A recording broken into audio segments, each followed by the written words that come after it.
A busy evening was setting in as the city lights flickered one by one, and people hurried across the streets after a long day. Cars honked, vendors called out for customers, and footsteps echoed on the sidewalks. In the middle of all that noise, a well-dressed man walked quickly, his phone pressed to his ear, his mind lost in business conversations. He was known to many as a successful millionaire, someone who owned tall buildings, expensive cars, and lived behind large iron gates that most people could only dream of crossing. As he rushed through the street, distracted by his thoughts, something important slipped out of his pocket. It was his wallet, thick, heavy, and filled not only with cash but with personal things that meant far more than money. He didn't notice it falling. He kept walking, unaware that his entire day, perhaps even his peace of mind, had just been left behind on the pavement. The wallet lay there for some time, with people passing by. Some glanced at it but kept walking, afraid it might belong to someone important, or thinking it wasn't their business.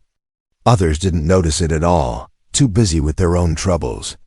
Then, a small figure appeared from the corner of the street, a boy in worn-out clothes, his school bag hanging loose from one shoulder. His shoes were scratched and torn, the kind that had walked far too many miles. He had just finished school and was on his way home, tired but used to long days. As he walked past the bus stop, his eyes fell on the wallet. He paused. At first, he thought someone might come back for it, so he looked around. The crowd moved as usual, nobody searching, nobody frantic. Slowly, he bent down and picked it up. His fingers pressed against the soft leather, and his heart skipped when he opened it. Inside was a stack of cash, more than he had ever held in his life. His breath grew heavy. For a boy who lived in a small broken house with a mother struggling to keep food on the table, this was not just money, it was the kind of fortune that could change everything overnight. He could already imagine new shoes, better food, maybe even some relief for his mother who often came home exhausted from work. But along with the money, there were cards, identification papers, and a family photograph tucked in carefully. The photo showed the same man he had seen on billboards and newspapers, a wealthy figure in the city, a man who was far above his world. The boy's hands trembled as he held the wallet tighter. The easy choice would have been to slip it into his bag, go home, and never tell anyone. No one had seen him pick it up. No one would know. For a few minutes he stood frozen, fighting between what he needed and what he felt was right. The voices of temptation whispered in his head, but so did another voice, his mother's. She had always told him that no matter how poor they were, honesty was something they could never afford to lose. She would often say, "We may not have riches, but we have our character. That is our true wealth." Those words rang in his ears now, stronger than the sight of all that money. He let out a long breath, his shoulders heavy with the weight of choice. Then, slowly he closed the wallet and held it firmly. Instead of hiding it, he began asking the shopkeepers nearby if they had seen the man in the photo. Most shook their heads, uninterested. A few shrugged and said they had seen him get into a car earlier that day. The boy felt nervous. How could someone like him, a child with little more than hope, ever reach a man so powerful and far away? Yet he did not turn back. He kept walking, asking people, determined to find the owner. His stomach growled with hunger as the evening turned darker, but he ignored it. The wallet in his hands was not his. He felt the weight of responsibility, heavier than his school bag. Every step he took was slow, thoughtful, and full of courage. Somewhere in his heart, he hoped that returning it might bring some good, not in the form of money, but in proving to himself that his mother's teachings were true. By the time he reached the neighborhood where the mansion stood, the streetlights had fully come alive. From afar, he saw tall gates guarded by men in uniforms. He tightened his grip on the wallet and wondered if they would even let him speak. He was just a poor boy with dusty shoes. But he had something valuable in his hands, and more importantly, something priceless in his heart, his honesty. What he didn't know was that this choice, made at a bus stop on an ordinary day, was about to change not only his own life, but also touch the hearts of many others who would one day hear his story. Asterisk. The boy stood near the tall iron gates, holding the wallet tightly in his hands. The mansion looked intimidating, with guards standing like statues, their eyes scanning every passerby. He felt small, almost invisible, in front of that grand entrance. Doubts crept into his mind. What if they didn't believe him? What if they thought he had stolen the wallet? His heart pounded so loudly that he thought the guards might hear it. For a moment, he thought of turning back, of slipping quietly into the crowd and pretending this never happened. But then he remembered his mother's tired face and her words about doing the right thing, even when it was hard. That gave him the courage to step closer. One of the guards noticed him and frowned. "What do you want, boy?" the guard asked in a firm voice. The boy swallowed his fear and held up the wallet. "I found this," he said softly. "It belongs to the man who lives here." The guard raised an eyebrow, suspicious. He gestured for the boy to come forward. When he opened the wallet and saw the photograph inside, his expression changed. He nodded slowly and said, "Wait here." Minutes passed, each one stretching longer than the last. The boy stood quietly, his shoes dusty, his school bag still hanging loosely from his shoulder. He felt out of place in that wealthy world. The mansion lights glowed warmly. The sound of laughter drifted from inside. And he thought of his own small home, where his mother would probably be preparing a simple meal. Just then, heavy footsteps approached. Another guard came, this one taller, with a stricter face. He looked the boy up and down before speaking. "You're the one who brought this?" he asked. The boy nodded quickly. "Yes, sir. I found it near the bus stop." The tall guard studied him for a moment longer, then finally said, "Wait, the owner wants to see you." The boy's stomach turned. He had never met someone so important before. He didn't know what to say or how to act. He followed the guard hesitantly, walking past the gates and into the wide driveway, where expensive cars gleamed under the lights. His worn shoes clicked against the polished stone path, a sound that made him feel even more nervous. The door of the mansion opened, and out stepped the man himself, the millionaire whose face the boy had seen in the photograph. He was dressed in a neat suit, his hair combed perfectly, but his eyes carried a trace of worry that softened when he saw the wallet in the boy's hand. For the first time that day, the man felt relief. "So you're the one who found it," he said in a low, surprised voice. The boy nodded, unsure whether to speak. The millionaire reached for the wallet, flipping it open quickly. Everything was there, his money, his cards, and most importantly, the old family picture that meant more to him than all the cash combined. He let out a deep breath. Looking at the boy, he realized how tempting it must have been to keep it. The boy's clothes told a story of struggle, and yet here he was, standing honestly with the wallet in his hands. "Why didn't you keep it?" the man asked, his voice filled with genuine curiosity. The boy lowered his eyes. "Because it wasn't mine," he said quietly. "My mother says we should never take what doesn't belong to us." The simplicity of the answer struck the man deeply. For a moment he just stared, wondering how a child with so little could still hold on to values that many adults had forgotten. By then, a few of the mansion staff had gathered near the entrance, watching the scene unfold. They exchanged whispers, impressed by the boy's honesty. The guards too seemed softer now, no longer suspicious but almost protective of him. The millionaire, however, wasn't done. He leaned down slightly, looking the boy in the eye. "Do you know what you've done?" he asked. "You've returned something very precious to me. How can I ever thank you? What do you want in return?" The boy's lips parted, but he didn't answer right away. He thought carefully, his mind racing.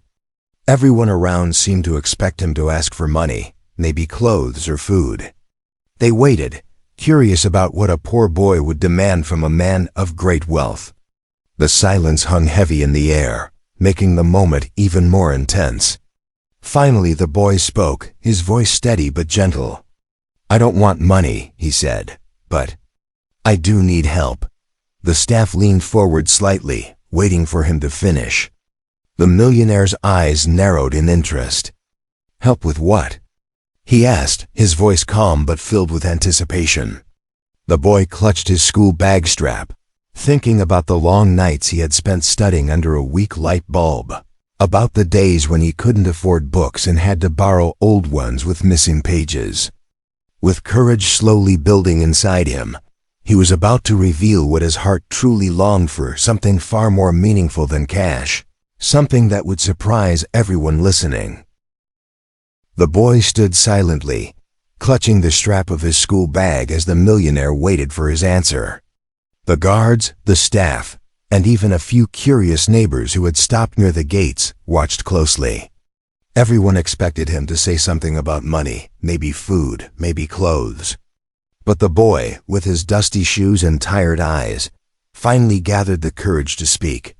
His voice was soft but carried across the quiet air. "I want books," he said. "I just want books for school so I can keep learning. That is all." The crowd froze in surprise. For a moment, it seemed as though no one had heard him correctly. A millionaire's wallet had been returned, full of cash, and the boy had asked for nothing but books.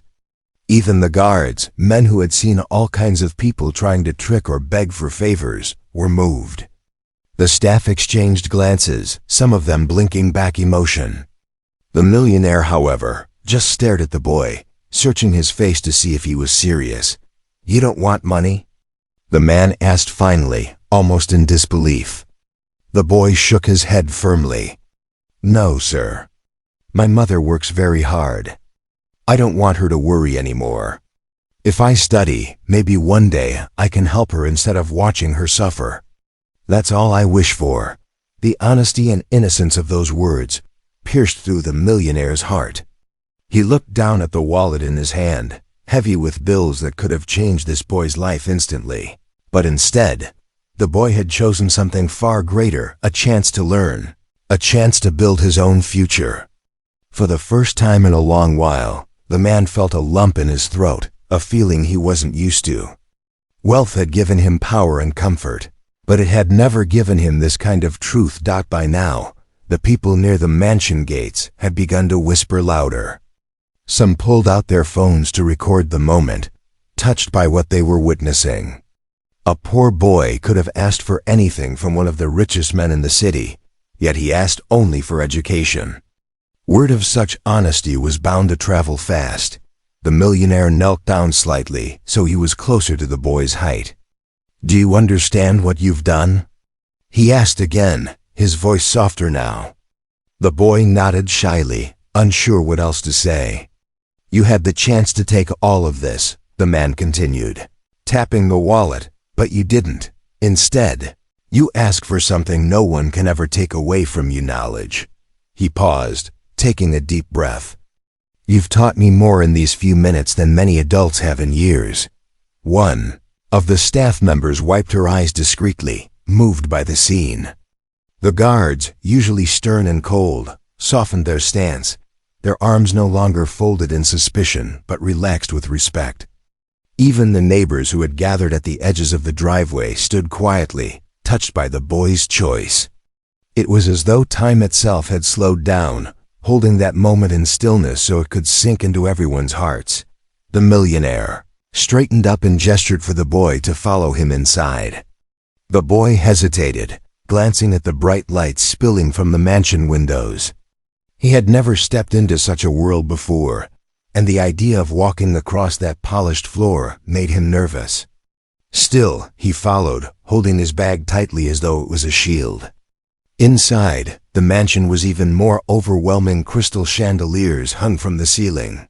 Polished floors shone like mirrors, and the walls were covered with paintings worth more than his family could earn in years. Yet despite all that beauty, the boy's eyes wandered only to the shelves lined with books in one of the rooms they passed. He slowed his steps for a moment, staring at them with quiet longing. The millionaire noticed the boy's gaze and smiled faintly. "So that's where your heart is," he said softly. The boy lowered his head, embarrassed, but the man's smile widened. "You're braver than most people I know. And you deserve more than just a few books." The boy blinked up at him, unsure what he meant. He had only asked for books, nothing more. But the millionaire was already thinking far beyond that simple request. For the first time in years, he felt inspired, moved by the purity of a child's heart. Something inside him shifted, a reminder that wealth meant nothing if it wasn't used to touch lives. As the boy stood in the center of that grand home, surrounded by riches he could never have imagined, he didn't realize that his honesty and his one small request were about to create ripples far beyond his own life. This was only the beginning. Soon, the entire community would know about the boy who returned a wallet and asked only for a chance to study. And the millionaire, touched deeply, was already planning something that would not only shock the crowd outside, but also change the boy's future forever. The boy stood quietly in the grand living room, his small hands still gripping the strap of his bag, while the millionaire paced slowly across the polished floor. The weight of the boy's request hung in the air like a gentle echo, so pure, so simple, and yet so powerful that it had shaken everyone who heard it. A man who had built empires, signed million-dollar deals, and lived a life of luxury was now looking at a child who only wanted books. The millionaire felt something stir inside him, something he had not felt in years, a deep respect that made him question his own choices. He turned to the boy, his voice softer now. "You could have asked me for money, clothes, even a house. But you asked only for education. Do you understand how rare that is?" The boy shifted uneasily, unsure how to respond. He nodded slightly, then said in a quiet tone, "Money finishes, sir. But if I study, I can take care of my mother and myself. That will last forever." The man's throat tightened. He had met countless people who begged for his wealth, who flattered him only to gain something material. Yet here was a child with nothing, who could have walked away with riches, but instead asked for the one thing money couldn't simply buy, the chance to grow. It struck him so hard that for a moment, he had no words. The staff who had gathered nearby wiped their eyes quietly, while the guards exchanged looks of disbelief. Outside, the crowd that had grown larger near the mansion gates pressed forward, curious to hear what would happen next. Someone had already spread the word that a poor boy had returned a millionaire's wallet and asked only for books. The story had started to travel faster than anyone could control. The millionaire finally broke the silence. "Books," he said. His voice carried through the hall. The boy nodded again. The man took a long breath, then placed the wallet on the table. "You'll have books, and not just a few. You'll have an education. I will make sure of it." The boy's eyes widened. He hadn't expected more than a promise of some school supplies. His heart raced as the millionaire continued, his voice firm and filled with emotion. "From this day, your school fees, your books, your uniform, everything will be taken care of. Not just for now, but until you finish your education. You will not struggle again to learn." Gasps filled the room. The staff looked at each other with astonishment, and even the guards, usually stoic, couldn't help but nod in admiration. Outside, the crowd murmured louder as the news was shared among them like wildfire. The boy felt his knees weaken. His dream, something he thought was so far away, had suddenly been placed in his hands. His lips trembled as he whispered, "Thank you, sir." But the millionaire wasn't done. He stepped closer, placing a hand gently on the boy's shoulder. "Don't thank me. Thank yourself. It is your honesty and your courage that have brought you here. Remember, it wasn't me who made this choice, it was you. You returned what wasn't yours, even when no one was watching. That's what brought you this moment." Tears welled in the boy's eyes, and though he tried to hold them back, one slipped down his cheek. His heart swelled with relief and gratitude, but also with pride. He had proven to himself and to the world that honesty still had value. He thought of his mother, of how her words had guided him, and how happy she would be to know that her lessons had shaped this moment.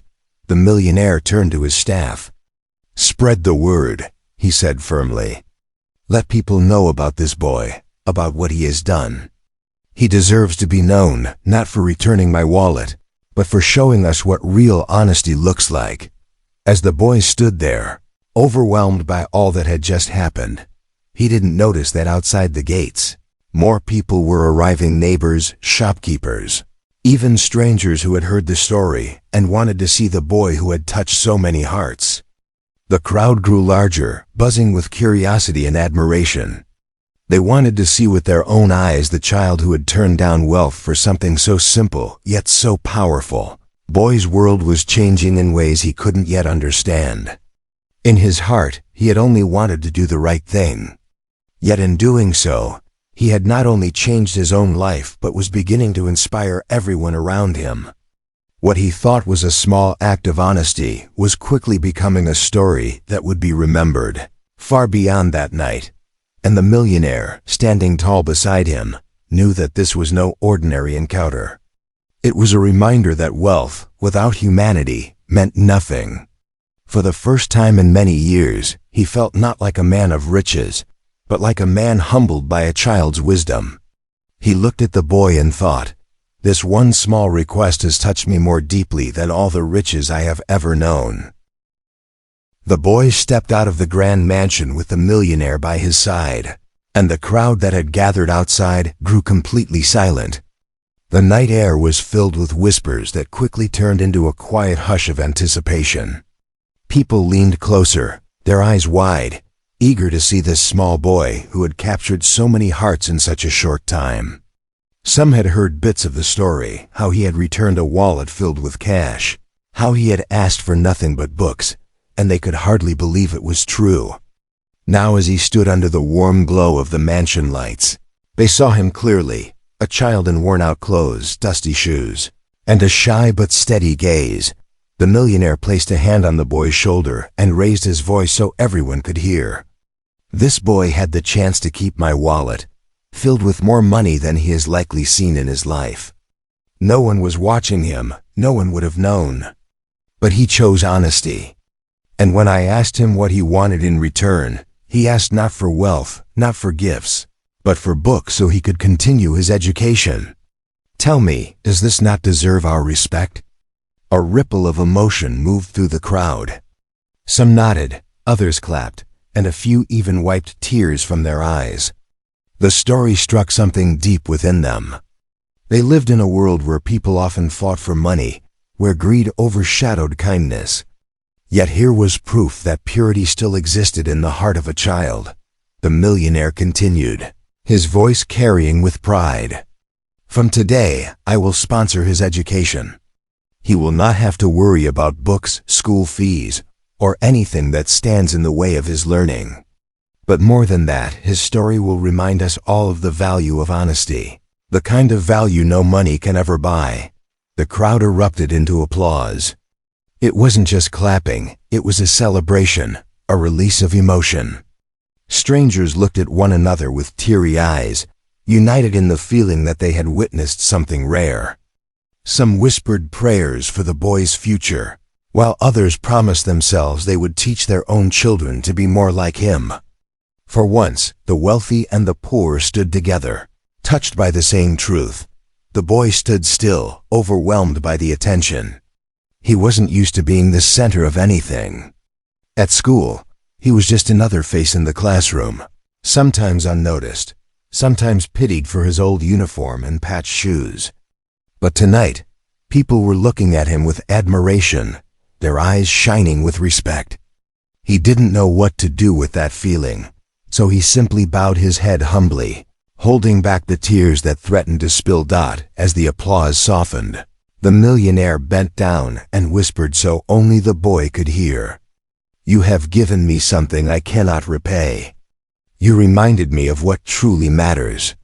I have spent years building wealth, but tonight, you gave me back humanity." The boy looked up, uncertain what to say. But the sincerity in the man's eyes told him that he didn't need to reply. Word of the event traveled far beyond the mansion gates. The next morning, newspapers carried the story. Headlines spoke of a poor boy whose honesty shot the millionaire and inspired a city. People on the streets discussed it as though it were a miracle, and many admitted they were moved to reflect on their own choices. Teachers shared the story with their students. Parents told it to their children before bed. It became more than just an incident. It became a lesson, a reminder that true wealth lives in the heart, not in the wallet. For the boy, life slowly began to change.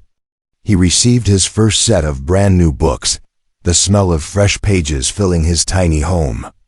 His mother's eyes brimmed with pride when she saw him studying late into the night, this time without worry about how they would afford the next term. The promise of education gave him hope, and that hope gave him strength. And for the millionaire, the encounter marked a turning point. He began to invest not just in businesses, but in schools, scholarships, and community programs. Every time he spoke at a gathering, he mentioned the boy, calling him his greatest teacher. "A child showed me," he would say, "that honesty is the richest treasure of all." In the end, what began with a wallet lost on a busy street became a story told in homes, classrooms, and marketplaces, a story that would live on for years. The boy had asked for something small, but what he received was far greater. And the world, moved by his choice, found itself reminded that even in the rush of life, a simple act of honesty could still bring tears to strangers' eyes and restore faith in humanity.